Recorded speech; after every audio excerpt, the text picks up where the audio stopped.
Hola, hoy vamos a hablar de un tema que seguramente conoces bien. Es un tema del cual hay que hablar y entre más sepas de él mejor, la esclavitud. La esclavitud ha existido desde hace mucho tiempo. En la antigüedad, los egipcios, griegos, romanos, persas, indios e inclusive los aztecas habían esclavizado a sus prisioneros de guerra. Es así como vemos en esta imagen unos esclavos egipcios trabajando en las pirámides. En el Medio Oriente, muchos esclavos africanos trabajaban en grandes terrenos o en proyectos de irrigación y acueductos, que era una especialidad de los negros. Otros esclavos negros eran artesanos, soldados e inclusive mercaderes, aunque con su condición de esclavos. En el siglo XV, los barcos portugueses exploraron la costa de África Occidental, pues buscaban un paso hacia la India. Es decir, los barcos salieron de Portugal e hicieron todo este recorrido. Construyeron pequeños fuertes en el litoral para comercializar con oro, comprar comida y agua y reparar sus barcos, pero no penetraron dentro del continente. Como quien dice, ellos solo estuvieron por este pedacito. Dieron la vuelta al sur del continente africano, en el Cabo de la Buena Esperanza, y navegaron por la costa oriental africana. Siguieron esta línea y navegaron por todo este pedazo. A punta de armas de fuego, sacaron a los mercaderes árabes de esta costa y se quedaron con todo el comercio. En 1550, la corona española promulgó las leyes nuevas, que prohibían la explotación de los indígenas y su exterminación por maltrato y enfermedades, porque casi el 75% de la población original indígena ya estaba muerta. Esta ley condenó a África. En América ya no habían indios para trabajar y aún había mucho territorio por explorar. Así que tocaba traer gente que trabajara muy bien y sobre todo que trabajara gratis. ¿Qué se les ocurrió? Pues sí, traer esclavos de África. Así empezó una de las tragedias más vergonzosas de la historia humana, el comercio de esclavos africanos a las Américas. El tráfico de esclavos duró 3 siglos, que iban los esclavos de África a América, y fue una de las actividades comerciales más rentables de la colonia. Cada año, miles de esclavos fueron transportados a través del Océano Atlántico rumbo a las Américas. Entre 1536 y 1580, los dueños de las compañías negreras obtenían permisos y licencias para traficar con esclavos negros. Traficar, como si los seres humanos fuésemos una mercancía. ¿Cómo justificaron los europeos la esclavitud negra? ¿Cómo justificaron ganar tanto dinero a costa del sufrimiento de tantas personas? Los europeos se remontaron al Antiguo Testamento, que hablaba de un hijo de Noé llamado Cam, que era de piel oscura. Sus descendientes se llamaban los camitas. Lo que creían los cristianos era que el color quemado era la manifestación externa del pecado y por consiguiente tenían lazos con el demonio. Los de raza negra eran pecadores y al serlo, el negro se volvió un objeto, una mercancía. Por consiguiente, se podía traficar con ellos.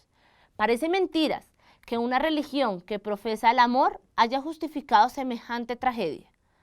Pudo más la ambición humana desmedida que el respeto por los seres humanos. Los portugueses eran los dueños del mercado de esclavos entre 1550 y 1640, pero no fueron los únicos. A partir de 1640 y hasta 1780, otros países participaron en este mercado, como Holanda, Francia, Inglaterra y España. Iban por los esclavos a las regiones de Angola, Guinea, Senegal y Nigeria. Los europeos llevaban las armas de fuego, herramientas y telas que cambiaban por oro, marfil, cuero, joyas, perfumes y sobre todo por esclavos. Los europeos pocas veces penetraron al continente africano para conseguir esclavos.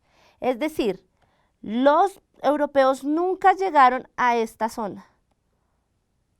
Ellos pactaban con los jefes tribales de ciertos reinos de la costa quienes hacían redadas de negros al interior de varios reinos, de Guinea-Bissau, Guinea y Sierra Leona, Senegal y Gambia, puerto de Cabo Verde, de África Central, región de selva húmeda. Quienes venían de Angola, cuando llegaron a América, se volvieron expertos en sembrados de maíz, frijoles y la crianza de vacas y cabras. Los negros de la costa capturaban a estos negros del interior para llevarlos a las factorías o almacenes en la costa donde eran vendidos a los europeos. Es decir, los negros que vivían aquí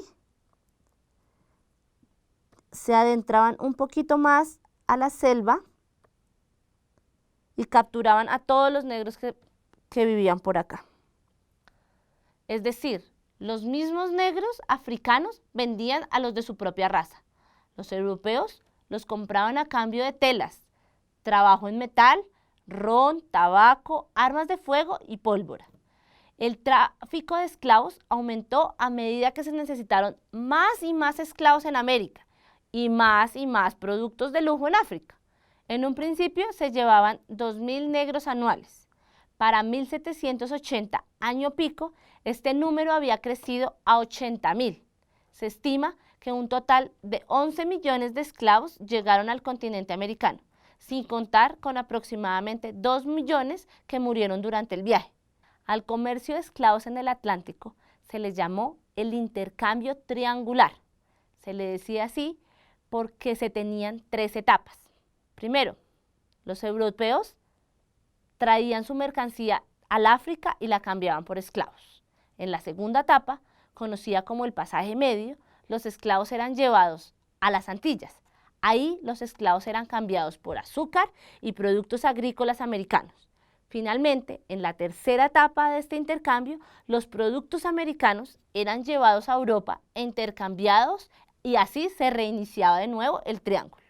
La prosperidad de muchas ciudades, entre ellas Cartagena en América, Nantes en Francia y Bristol en Inglaterra, dependían del comercio de esclavos. La parte del pasaje medio, o sea, la parte del viaje, fue un verdadero horror para los negros. Una vez comprados en el África, los embarcaban y eran obligados a ir bajo cubierta. Es así como vemos en esta foto que los negros van bajando para dejar la cubierta del barco. Eran encadenados entre sí y obligados a permanecer acostados durante toda la travesía del océano, que duraba más o menos entre 2 y 3 meses, sin derecho a moverse, ni recibir el sol, ni respirar el aire del mar, ni ver la luz, en condiciones de desaseo e insalubridad, y con un mínimo de alimento para apenas mantenerlos vivos, pues al fin y al cabo eran un objeto. Si alguno se enfermaba de muerte, lo echaban a la borda, pues esa era una mercancía que ya no servía. Se decía que los barcos negreros eran auténticos ataúdes flotantes. La tasa de mortalidad de los esclavos en un barco era altísima, casi del 20%, víctimas de enfermedades y maltrato brutal. Fue una realidad horrenda, un momento histórico vergonzoso lleno de dolor y sufrimiento. Ahora pensemos en nuestro tiempo. ¿Hay acaso nuevas maneras de esclavizar a los seres humanos?